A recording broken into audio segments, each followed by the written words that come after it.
저에게 내려진 모든 혐의에 대해서는 절대 사실과 다르다.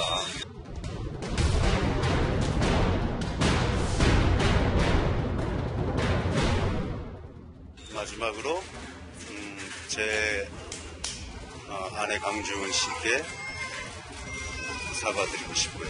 강주은 씨와 함께 오셨는데 같이 오게 되신 이유가 뭔지. 부부잖아요.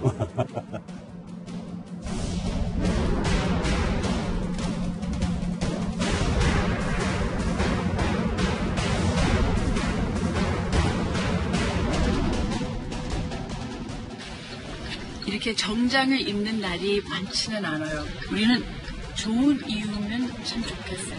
민망한 날이죠.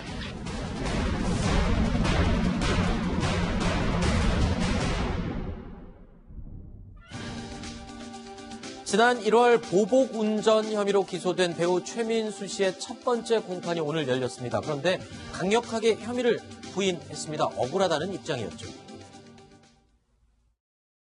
저에게 내려진 모든 혐의에 대해서는 절대 사실과 다르다라는 말씀드리고 싶고, 제 양심의 법에 따라서 철저하게 시시비비를 가릴 겁니다. 양 변호사님, 그러니까 절대 사실과 다르다는 부분, 결국 보복 운전을 하지 않았다라는 그런 말인가요? 그렇죠. 그러니까 지금 최민수 씨가 받고 있는 혐의는 그러니까 접촉사고 때문에 시비가 붙어서 자신의 승용차를 이용해서, 그러니까 흉기처럼 마찬가지로 본 거죠. 흉기처럼 마찬가지로 보복 운전, 그러니까 협박을 했다라는 것과, 그러고 나서 이제 그 상대방 운전자와 함께 모욕적인 말을 주고받았다는 건데, 최민수 씨의 얘기는 내가 접촉사고를 하고 그냥 가니까 그걸 맞게 상의하기 위해서 문제를 해결하기 위해서 쫓아갔던 것뿐이고, 또 하나는 모욕적인 언사가 주고받은 것 자체는 사실은 인정을 했는데, 이거는 좀 법적으로 다투질 여지가 이미 있어 보이는 게, 모욕죄든 명예훼손죄는 주위 사람들이 듣지 않으면 기분은 나쁠지언정 범죄는 안 되거든요. 그런 부분을 지금 주장을 하고 있는 겁니다. 네. 첫 번째 재판을 끝내고 나오면서 최민수 씨는 자신의 언행에 대해서 반성을 하는 듯한 모습도 보이기도 했습니다. 좋은 일도 나쁜 일도 다 같이 겪어가는 것이 인생의 한 모습이라고 한다지만, 그래도 저의 어떤 처해져 있는 어떤 위치에서 봤었을 때는 어떤 신중함, 이런 부분에 대해서 좀 더 생각을 했어야 되고 행동을 했어야 되는데, 그렇지 못한 거에 대해서는 유감이라고 생각하고요. 자, 그런데 오늘 최민수 씨의 모습보다도 더 눈길을 끈 사람이 있죠. 오늘 첫 공판 자리에 아내인 강주은 씨도 함께 참석했기 때문입니다. 제 아내 강주은 씨께 사과드리고 싶고요. 강주은 씨와 함께 오셨는데 같이 오게 되신 이유가 뭔지. 부부잖아요. 자, 그리고요, 강주은 씨, 최민수 씨의 아내인 강주은 씨는 첫 번째 공판이 끝난 뒤에 자신의 SNS를 통해서 동영상으로 심경을 밝히기도 했습니다. 이렇게 정장을 입는 날이 많지는 않아요. 근데 왜 이렇게 정장을 입었어요? 저만뿐이 아니고 이 사람까지 정장을 입었어요. 그런 특별한 이유가 있을까요? 우리는 좋은 이유면 참 좋겠어요. 근데 항상 좋은 이유 때문에 이렇게 정장 입는 건 아닌 것 같아요. 민망한 날이죠. 좀 민망한 날이죠. 여러분들은 좋은 하루 되세요. 강주은 씨는 재판이 끝나고 SNS에 이런 글도 남겼습니다. 살다 보면 이런 날도 있다. 그런데 이런 날도 유난히 좀 많은 것 같다라고 심경을 남기기도 했는데, 마치 그렇죠. 예. 부부잖아요. 이렇게 최민수 씨가 표현을 했는데요. 부부가 같이 재판장에 오는 경우가 많지가 않습니다. 만약 구속이 돼 있다면 보러 오는 경우가 있을 수 있지만 불구속 사건이고요.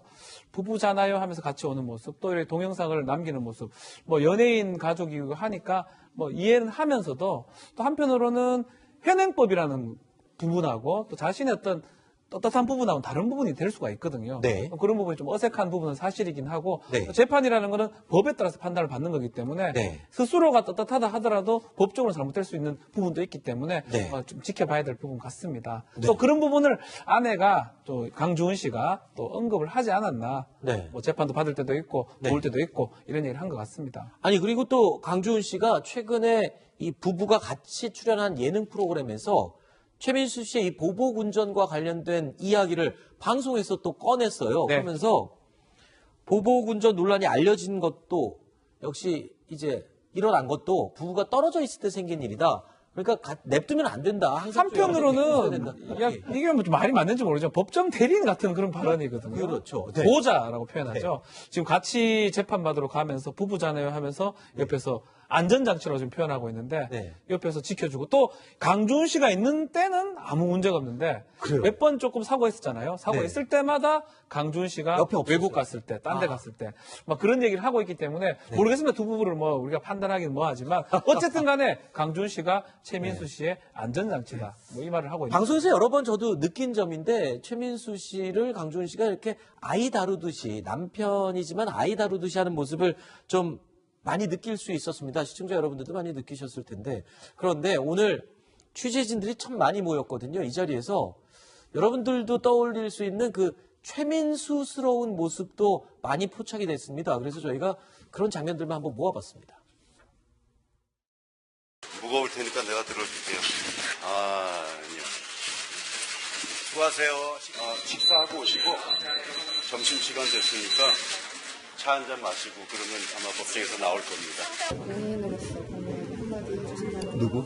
오늘 오시면서 여러분들은 혹시 보셨는지 모르겠지만 벚꽃이 많이 폈습니다. 다녀오겠습니다.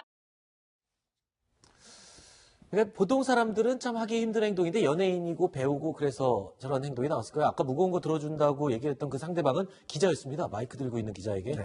예. 사실 뭐 최민수 씨가 그동안 보여준 모습 속에서는 뭐 좀 그러려니 하고 생각을 하겠지만 네. 또 재판이라는 거 이런 사건이라는 건 상대방도 있는 거 아니겠습니까? 네. 그러니까 그렇기 때문에 어떤 면에서 보면 좀 다툼의 소지가 있는 것이죠. 네. 근데 너무 또 저렇게 보이니까 이게 뭔가 하나의 또 리얼리티 쇼 같은 그런 또 느낌도 솔직히 있어요. 네. 과연 또 그런 것이 또 옳은 것인지 그것도 솔직히 좀 저는 의문입니다. 알겠습니다. 9번째 소식이 또 준비되어 있습니다. 만나보시죠.